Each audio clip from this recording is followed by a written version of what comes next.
وحشی قسط نمبر 4۔ جبکہ ان کی یہ بات سن کر ماہم شاکڈ رہ گئی۔ او مائی گاڈ، یہ کیا کہہ رہے تھے؟ اس کا دماغ معاف ہو رہا تھا۔ سر ایسا نہیں کر سکتے، کبھی نہیں، یہ دونوں سر پر بے بنیاد الزام لگا رہے ہیں۔ وہ اپنی کلاس کی جانب چلتے ہوئے سوچ رہی تھی، لیکن انہوں نے جو بات کی وہ سچ تھی۔ سر واقعی لڑکیوں کی گمشدگی کے بعد یونی سے غیر حاضر رہتے تھے۔ اس کے دماغ نے جیسے سرگوشی کی، اس کا سوچ سوچ کر دماغ معاف ہو رہا تھا۔ وہ شاہزین کے بارے میں ایسا سوچ بھی نہیں سکتی تھی۔ پڑھائی کے معاملے میں لاکھ اختلاف سہی، لیکن وہ ہمیشہ اس کا آئیڈیل رہا تھا۔ لیکن آج ان لڑکوں کی بات سننے کے بعد اس کے لیے دل میں دراڑ سی آ گئی تھی۔ وہ اس وقت کیفے ٹیریا میں ان تینوں کے ساتھ بیٹھی ہوئی تھی، پہلے صبح بشریٰ بیگم اور پھر یونی میں۔ شاہزین کے بارے میں یہ سب سن کر اس کی طبیعت مکدر ہو گئی تھی۔ آج اس نے لیکچر بھی صحیح سے نہیں لیا تھا۔ وہ تو شکر کہ شاہزین نے بھی اس کی بے توجہی پر کچھ نہیں کہا۔ وہ بھی دل میں یہی دعا کرتی رہی تھی کہ کہیں اسے مخاطب نہ کر لے۔ صبح ان لڑکوں کی بات سننے کے بعد اس کا شاہزین کو دیکھنے تک کا دل نہیں چاہ رہا تھا۔ اب بھی وہ کچھ غیر حاضر دماغ سے ہی بیٹھی تھی کہ اچانک اس کی نظر شاہزین پر پڑی، جو بڑے ہی پر اصرار انداز میں یونی کے بائیں جانب جا رہا تھا، جہاں کنٹرول روم تھا۔ وہ چند لمحے کچھ سوچنے کے بعد اٹھ کھڑی ہوئی۔ میں آتی ہوں ابھی، ان تینوں سے کہتے ہوئے وہ اس جانب چل دی جہاں شاہزین گیا تھا۔ وہ مناسب فاصلہ رکھتے ہوئے اس کے پیچھے چل رہی تھی تاکہ اسے شک نہ ہو کہ وہ اس کا پیچھا کر رہی ہے۔ وہ بھی بنا پیچھے دیکھے مسلسل آگے بڑھ رہا تھا۔ مختلف کوریڈور میں سے گزرتے ہوئے وہ اچانک رکا۔ اس کے رکتے ہی اس کا سانس بھی رک گیا۔ وہ جلدی سے پلر کے پیچھے چھپ گئی۔ اس نے چند سیکنڈز بعد پلر کی آڑ میں سے دیکھا تو یہ دیکھ کر حیران رہ گئی کہ راہداری خالی تھی۔ اسے تھوڑا سا ڈر بھی محسوس ہوا۔ ایک لمحے کے لیے دل میں خیال آیا کہ واپس چلی جائے۔ جگہ سنسان تھی، پورا کوریڈور خالی تھا۔ اگر ایسے میں کوئی اسے قتل بھی کر دیتا تو کسی کو کانو کان خبر نہیں ہونی تھی۔ یہ سوچ آتے ہی اس نے بے اختیار جھرجھری لی، لیکن پھر سوچا کہ یہ سر شاہزین آخر غائب کہاں ہو گئے۔ تھوڑا سا آگے چل کر دیکھنا چاہیے، اگر نہ دکھے تو واپس مڑ جاؤں گی۔ یہ سوچتے ہی وہ پلر کے پیچھے سے نکل آئی۔ اب پھر وہ راہداریوں سے گزرتی ادھر ادھر دیکھتی ہوئی شاہزین کو ڈھونڈتی رہی تھی، جب اچانک کسی نے جھٹکے سے اس کے بازو کو دبوچ کر اپنی طرف کھینچا۔ بے اختیار اس نے چیخنے کے لیے منہ کھولا۔ اس سے پہلے کہ وہ چیختی، ایک بھاری ہاتھ نے اس کے منہ کو جکڑ لیا۔ وہ دیوار سے لگی پوری طرح اس کے شکنجے میں کسی قید پنچھی کی طرح پڑپڑا رہی تھی اور روتے ہوئے خود کو اس کے مضبوط شکنجے سے چھڑانے کی کوشش کر رہی تھی، لیکن مخالف کی گرفت بے حد مضبوط تھی۔ میرا پیچھا کیوں کر رہی تھی؟ بھوری آنکھوں میں طیش واضح نظر آ رہا تھا۔ میری بات غور سے سنو، میں ہاتھ ہٹا رہا ہوں۔ اگر تم چیخی یا چلائی تو تمہاری لاش بھی کسی کو نہیں ملے گی، سمجھی تم؟ وہ سرگوشی میں گھبرایا اور دوسری جانب وہ اس کی سرد آواز سن کر یکدم ساکت رہ گئی۔ وہ جو پہلے مزاحمت کر رہی تھی، خود کو اس کے مضبوط بازوؤں سے چھڑانے کی کوشش کر رہی تھی، اب خوف سے ساکت کھڑی ان بھوری آنکھوں کو دیکھ رہی تھی جو کہیں سے بھی شاہزین کی نہیں لگ رہی تھیں۔ چہرے پر موجود پتھریلے تاثرات اور آنکھوں میں چھائی سرد مہری اس بات کی تائید کر رہی تھی کہ وہ سچ بول رہا ہے۔ اگر اس نے ذرا بھی مزاحمت کی تو وہ اسے مارنے میں دیر نہیں کرے گا۔ اس نے اپنے جسم کو ڈھیلا چھوڑ دیا۔ جب شاہزین نے اس کی خاموشی اور مزاحمت ختم ہوتے ہوئے دیکھی تو اس کے منہ پر سے ہاتھ ہٹا لیا، لیکن اسے چھوڑا نہیں۔ بتاؤ، میرا پیچھا کیوں کر رہی تھی؟ کس نے تمہیں میرے پیچھے لگایا ہے؟ وہ اسے بازوؤں سے پکڑے سرد لہجے میں بولا کہ کسی نے نہیں۔ وہ کانپتی ہوئی تیزی سے نفی میں سر ہلانے لگی۔ اس کا پورا وجود کانپ رہا تھا۔ اس کا شک یقین میں بدل گیا تھا۔ یہ شاہزین ہی تھا جو معصوم لڑکیوں کو غائب کر دیتا تھا۔ یہ سوچ کر ہی اس کے پسینے چھوٹ رہے تھے کہ اب اگلا نمبر اس کا ہے۔ وہ اب اسے یہاں سے زندہ جانے نہیں دے گا۔ یا تو وہ آج قتل ہوگی یا پھر غائب۔ یہ سوچتے ہی اس کی آنکھوں سے آنسو نکل آئے۔ وہ بہتی آنکھوں میں خوف لیے اسے دیکھ رہی تھی، جو اس کے رونے پر مزید طیش میں آ گیا تھا۔ جھوٹ مت بولو، سچ سچ بتاؤ، ورنہ یہ دن تمہاری زندگی کا آخری دن ہوگا۔ وہ اس پر اپنی گرفت مضبوط کرتے ہوئے مدھم مگر سرد آواز میں بولا، ہاں، لیکن اگر تم سچ بتاؤ گی تو میں تمہیں خاموشی سے یہاں سے جانے دے دوں گا۔ میں سچ کہہ رہی ہوں، مجھے شک تھا آپ پر۔ اس کی بات سن کر وہ چونک کر اسے دیکھنے لگا۔ کیسا شک؟ یہی کہ آپ ہی وہ کرمنل ہیں جو وہ یونیورسٹی کی لڑکیوں کو غائب کر رہے ہیں۔ وہ روتی ہوئی سوں سوں کرتی بولی، جبکہ دوسری جانب وہ اس کی بات سن کر حیران رہ گیا۔ تمہیں یہ شک کیسے ہوا؟ وہ حیرت سے بولا۔ جب بھی یونی کی کوئی لڑکی غائب ہوتی تو اس کے بعد کچھ دن تک آپ بھی غائب رہتے ہیں، تو اس کا مطلب کیا بنتا ہے؟ اس کی نرمی دیکھ کر اس کے حواس بحال ہوئے، اس لیے بڑے ہی آرام سے اپنے دل کی بات بتا دی اس کو۔ دوسری جانب شاہزین کا دل چاہ رہا تھا کہ اپنا سر پیٹ لے۔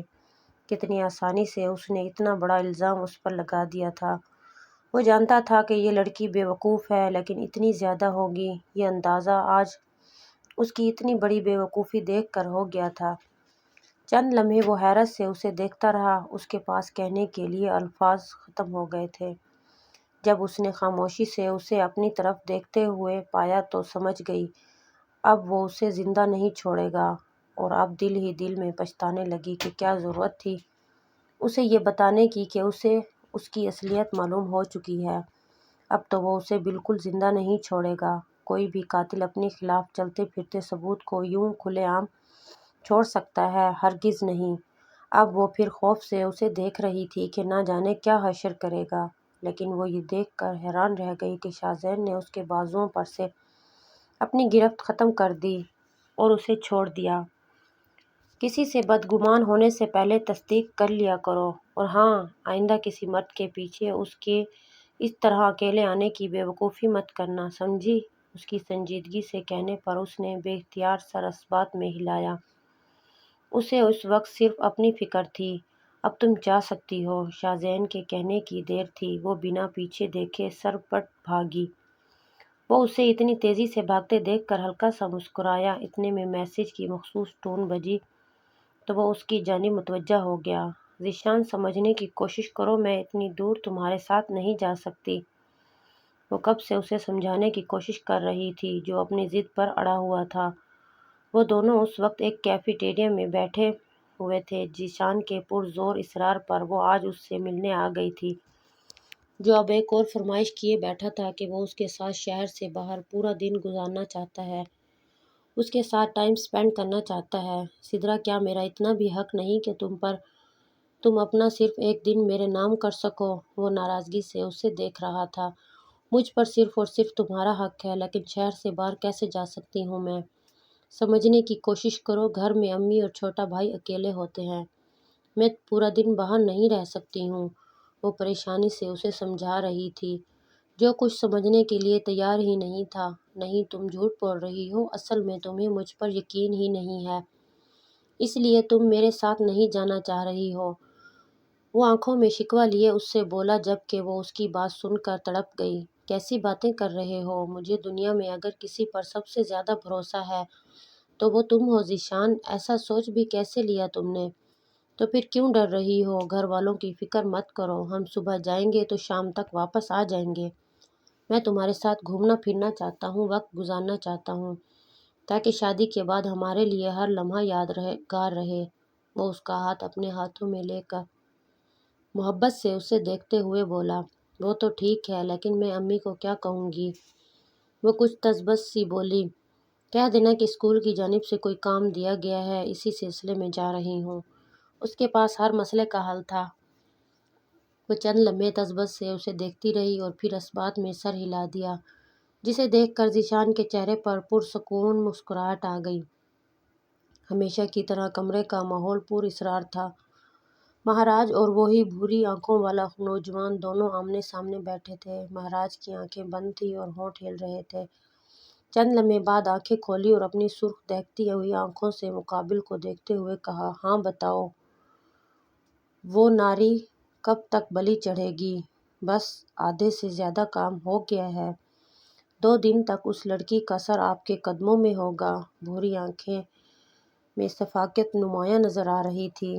بہت احتیاط کرنا اس لڑکی کے معاملے میں، وہ کوئی عام لڑکی نہیں ہے۔ 40 سالوں میں اماؤس کی ایک رات ایسی ہوتی ہے جو شکتیوں سے بھری ہوتی ہے۔ اس رات کو پیدا ہونے والی لڑکی کوئی عام لڑکی نہیں ہوتی، وہ اپنے اندر سینکڑوں شکتیوں کو چھپائے ہوئے ہوتی ہے۔ اس لڑکی کا شمار بھی انہی میں ہوتا ہے۔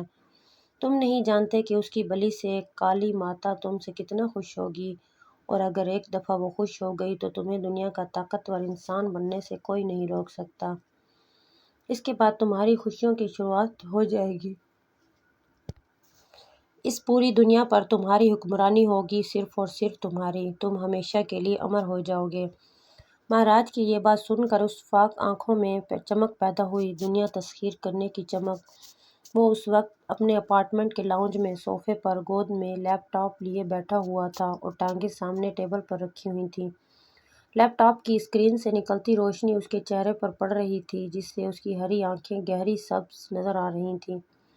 وہ آنکھیں سکیڑے بار بار ایک ہی منظر کو ریوائنڈ کر رہا تھا، جہاں جینز اور ٹاپ میں موجود ایک ماڈرن لڑکی یونی کے بیک سائڈ ایریا میں جاتی دکھائی دے رہی تھی، اور 3 منٹ بعد ایک لڑکا بھی اسی طرف جاتا ہوا دکھائی دیا۔ یہ دیکھ کر اس نے صوفے کی بیک سے ٹیک لگا لی اور آنکھیں بند کر کے اپنے دکھتے سر کو ایک ہاتھ سے دبانے لگا۔ کرمنل اس کی سوچ سے بھی زیادہ چالاک نکلا تھا۔ 3 مہینوں کی انتھک محنت کے بعد بھی اسے کچھ نہ حاصل ہوا۔ یونیورسٹی میں سیکیورٹی سسٹم تھا، لاتعداد کیمرے لگے ہوئے تھے، اس کے باوجود کوئی سراغ نہیں مل پا رہا تھا۔ وہ اکیلا نہیں تھا، شاید اس نے اپنے ساتھ یونیورسٹی کے کسی عملے کو شامل کیا ہوا تھا جو تمام شواہد مٹا دیتا تھا۔ ایتھیکل ہیکر کی وجہ سے اتنی مشکل سے اسے یہ سراغ ملا تھا، اور وہ بھی آدھا ادھورا۔ لڑکے کی شکل ہی واضح نہیں تھی۔ ہاں، لڑکی وہی تھی جو چند دن پہلے غائب ہوئی تھی۔ وہ یہ سب سوچ رہا تھا کہ اچانک اس کے دماغ میں کچھ کلک ہوا۔ وہ تو تیزی سے اٹھ بیٹھا، شاید آگے کی حکمت عملی سمجھ آ گئی تھی۔ اس نے ٹیبل پر پڑا ہوا اپنا سیل فون اٹھایا اور چند بٹن دبانے کے بعد سیل فون کان سے لگا لیا۔ Hello, counter terrorism department, C T D سے شاہزین خان بات کر رہا ہوں۔ اس کی بھاری آواز پورے لاؤنج میں گونجی۔ رات کے 11 بج رہے تھے جب وہ اپنے مخصوص حلیے ہاف ٹی شرٹ اور جینز کے ساتھ گھر میں داخل ہوا۔ بال ہمیشہ کی طرح ماتھے پر بکھرے ہوئے تھے۔ وہ کسی دھن پر سیٹی بجاتا ہوا اسٹڈی روم کے سامنے سے گزر رہا تھا کہ اس کی دھن سن کر اسٹڈی روم سے وارث باہر نکل آیا۔ فارم ہاؤس گئے تھے؟ سب ٹھیک تھا وہاں؟ وہ سوالیہ نظروں سے اسے دیکھ رہا تھا۔ ہاں، سب ٹھیک تھا، میں نے اپنی نگرانی میں صفائی بھی کروا دی تھی۔ ویسے تم اس وقت اسٹڈی روم میں کیا کر رہے ہو؟ کہتے ہوئے آخر میں اس نے کچھ مشکوک نظروں سے اسے دیکھا۔ کیا مطلب کیا کر رہا ہوں؟ تمہارے باپ نے جو کام دیا ہے وہی کر رہا ہوں۔ تم مجھے بتاؤ، یہ کوئی آنے کا وقت ہے؟ سارا دن آوارہ گردیاں کرتے رہتے ہو۔ یہ نہیں کہ پاپا اور میری ہیلپ کر دیا کرو۔ اس کی بات سن کر وارث کو تو پتنگے ہی لگ گئے تھے، اس لیے اسے ناگواری سے دیکھتے ہوئے بولا، اور دوسری جانب وہ اسے بغور دیکھ رہا تھا۔ چلو ٹھیک ہے، آؤ میں تمہاری ہیلپ کر دیتا ہوں۔ حارث اس کے کندھے پر ہاتھ رکھتے ہوئے اسٹڈی روم کی جانب بڑھا، جس پر وارث کے چہرے کا رنگ صاف متغیر ہوا۔ نہیں، تم جاؤ، میں خود دیکھ لوں گا، وہ اس کا ہاتھ اپنے کندھے پر سے ہٹاتے ہوئے بولا۔ حارث اس کے ایک ایک تاثر کو بغور نوٹ کر رہا تھا۔ کیا ہوا؟ تم کچھ پریشان نظر آ رہے ہو۔ وہ محسوس کر رہا تھا کہ وارث اسے اسٹڈی روم میں جانے نہیں دے رہا ہے، لیکن کیوں؟ میں پریشان نہیں ہوں یار، بس تھکا ہوا ہوں، تم جا کر سو جاؤ، میں خود کام کر لوں گا، وہ اس کی مشتبہ نگاہیں خود پر محسوس کر کے بے بسی سے بولا۔ وہ آنکھیں سکیڑے شک سے اسے دیکھتے ہوئے اپنے کمرے کی جانب چلا گیا۔ وہ چاروں اس وقت لائبریری میں اسائنمنٹس بنانے کے لیے بیٹھی ہوئی تھیں۔ عائشہ، جو اسائنمنٹ کو چھوڑ کر اب کسی ناول کے مطالعے میں مشغول ہو چکی تھی، ایک دم سے کچھ یاد آنے پر اونچی آواز میں بولی، گائز، مجھے تم لوگوں کو ایک انٹرسٹنگ بات بتانی تھی۔ اس کی بلند آواز سن کر تمام اسٹوڈنٹس اس کی جانب متوجہ ہو گئے، اور لائبریرین کی آنکھیں بھی ناگواری سے سکڑ گئیں۔ آہستہ بولو، یہ لائبریری ہے؟ جویریہ نے اسے کھا جانے والی نظروں سے دیکھا۔ اوپس، سوری یار، بس بات ہی ایسی تھی، اس نے زبان دانتوں تلے دبا کر مدھم آواز میں کہا۔ کیا بات تھی؟ ماہم نے پوچھا۔ یار، تم لوگوں کو پتہ ہے، یہ کہتے ہوئے اس نے پرجوش نظروں سے انہیں دیکھا۔ بتاؤ گی تو پتہ چلے گا۔ فضول کا سسپنس کیوں پھیلا رہی ہو؟ زینب نے جھنجھلا کر کہا۔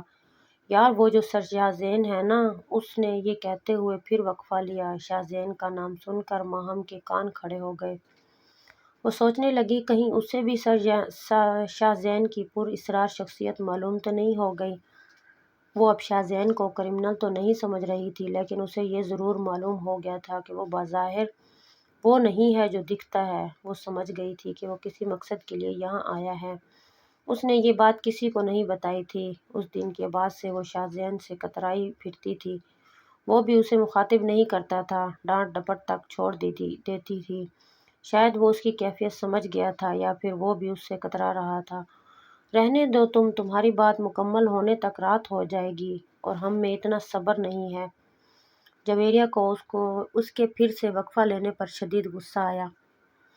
اچھا بتا رہی ہوں یار، سر شاہزین یہاں کسی اور مقصد کے لیے آئے ہیں۔ وہ پروفیسر نہیں ہیں بلکہ CTD کے کرائم انویسٹیگیٹر ہیں۔ اس یونٹ کے ڈائریکٹر میرے پاپا کے دوست ہیں اور انہوں نے یہ بات پاپا کو بتائی ہے کہ پچھلے کچھ مہینوں سے جو لڑکیاں غائب ہو رہی ہیں اور کرمنل کا پتہ نہیں چل رہا، یہ کرمنل کا سراغ لگانے کے لیے ایسے خفیہ طریقے سے بھیس بدل کر آئے ہیں۔ ایک پروفیسر کے طور پر اس نے اپنی بات مکمل ہونے کے بعد مزے سے ان کے چہرے کی ریاکشنز دیکھے، جو ہکا بکا اسے دیکھ رہی تھیں، جیسے اس نے کوئی بہت انوکھی بات کر دی ہو۔ ہوش میں آ جاؤ، میری بات مکمل ہو چکی ہے، اس نے مدھم آواز میں کہتے ہوئے ان تینوں کے آگے چٹکی بجائی۔ سب سے پہلے مام کو ہوش آیا۔ اسے یاد آیا کہ کیسے کچھ دن پہلے سر شاہزین پر اسرار طریقے سے کنٹرول روم کی طرف جا رہا تھا۔ یقیناً وہ اپنی جاب کر رہا تھا اور وہ تو اس پر مجرم کا اسٹیمپ لگا چکی تھی، بلکہ یہی نہیں، یہ بات اس کے منہ پر بھی کہہ دی تھی کہ وہی لڑکیوں کو کڈنیپ کر رہا ہے۔ اب اسے دل ہی دل میں شرمندگی ہو رہی تھی، لیکن بظاہر وہ بھویں اچکا کر بولی، اچھا 3 مہینوں سے یہ مکھیاں مار رہے تھے کیا؟ کیسے انویسٹیگیٹر ہیں جو ایک بندے تک کو نہیں پکڑ پا رہے ہیں؟ یار ایسے مت کہو، ہو سکتا ہے وہ اپنی طرف سے پوری کوشش کر رہے ہوں۔ تم خود سوچو، لڑکیوں کے غائب ہونے کے بعد ان کا کوئی سراغ تک نہیں ملتا۔ اگر بالفرض وہ قتل بھی ہو چکی ہیں تب بھی وہ ان کی ڈیڈ باڈی تو ملنی چاہیے تھی نا، وہ تک نہیں مل رہی ہے۔ یہیں سے اندازہ لگا لو کہ وہ کرمنل کس قدر ڈینجرس ہے۔ یہ معاملہ اگر چھوٹا ہوتا تو پولیس ہی ہینڈل کر لیتی۔ اگر یہ کیس کاؤنٹر ٹیررزم ڈپارٹمنٹ کے کرائم انویسٹیگیٹر کو دیا گیا ہے تو یقیناً یہ معمولی بات نہیں ہے۔ عائشہ اس کی بات کا برا مان کر فوراً شاہزین کی حمایت میں بولی، دیکھا میں نہ کہتی تھی کہ سر شاہزین کہیں سے پروفیسر نہیں لگتے، اتنا ہینڈسم بندہ اور اتنا تیکھا پروفیشن جوڑ ہی نہیں بنتا تھا۔ جویریہ تو جان نثار ہونے کو تیار تھی۔ وہ اس وقت یونیورسٹی کے کنٹرول روم میں وائٹ ہیٹ ہیکر کے ساتھ بیٹھا کمپیوٹر کی اسکرین پر جھکا ہوا تھا۔ ایتھیکل ہیکر کی انگلیاں مہارت سے کی بورڈ پر چل رہی تھیں۔ ماتھے پر موجود بل اس بات کی نشاندہی کر رہے تھے کہ وہ اپنے مقصد میں کامیاب نہیں ہو پا رہا۔ چند لمحوں بعد اس نے افسوس سے سر ہلایا، جسے دیکھ کر شاہزین بولا، کیا ہوا ساحل؟ سر میں آپ کو پہلے ہی بتا چکا ہوں یہ نہیں ہوگا، ڈیٹا ہمیشہ کی طرح ریموو کیا گیا ہے، بیک اپ نہیں ہو رہا۔ جانتا ہوں اور یہ بھی جانتا ہوں کہ تم کر سکتے ہو، لیکن جان بوجھ کر نہیں کر رہے ہو۔ وہ اسے سنجیدگی سے دیکھتے ہوئے بولا، سر آپ سمجھنے کی کوشش کریں، میں غیر قانونی طریقہ نہیں اختیار کر سکتا، میری جاب مجھے اس کی اجازت نہیں دیتی۔ وہ بے بسی سے بولا، ساحل سمجھنے کی کوشش تم کرو، معصوم لڑکیوں کی زندگی کا سوال ہے۔ میں جانتا ہوں تمہارا ضمیر اس بات کی اجازت نہیں دیتا، لیکن تم یہ سوچو کہ تم کسی غلط کام کے لیے یہ اللیگل طریقہ نہیں اختیار کر رہے، بلکہ معصوم جانوں کو بچانے کے لیے اور اس شفاف شخص کو پکڑنے کے لیے یہ سب کر رہے ہو۔ پہلے بھی بہت وقت ضائع ہو چکا ہے، مزید دیر کرنا درست نہیں ہے۔ وہ سنجیدگی سے اسے سمجھاتے ہوئے بولا، جس پر اس نے بے بسی سے سر ہلایا، کیونکہ اب اس کے علاوہ کوئی اور چارہ نہیں تھا۔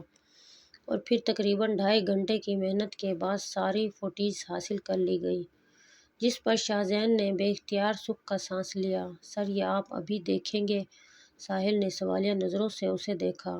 نہیں، بہت دیر ہو چکی ہے، اب چلنا چاہیے، میں اپنے اپارٹمنٹ میں دیکھ لوں گا، اور تعاون کا بہت بہت شکریہ۔ وہ اس سے ہاتھ ملاتے ہوئے سب سامان سمیٹ کر کنٹرول روم سے باہر نکل آیا۔ سپیر کا وقت تھا۔ آج کا پورا دن اس کا کنٹرول روم میں گزر گیا تھا اور اب اس کا تھکاوٹ سے برا حال تھا۔ مسلسل کئی دنوں سے وہ سو بھی نہیں پایا تھا۔ اس نے اپنے ہاتھ کی انگلیوں سے آنکھیں دبائیں جہاں پر براؤن لینس کی وجہ سے شدید چبھن ہو رہی تھی، لیکن چہرہ اب پہلے کی نسبت پرسکون تھا۔ شاید وہ جان گیا تھا کہ اب مجرم کے چہرے پر سے نقاب ہٹنے والا ہے۔ اگلا پارٹ دیکھنے کے لیے چینل کو جلدی سے سبسکرائب کر لیں اور ویڈیو کو لائک کرنا نہ بھولیے گا۔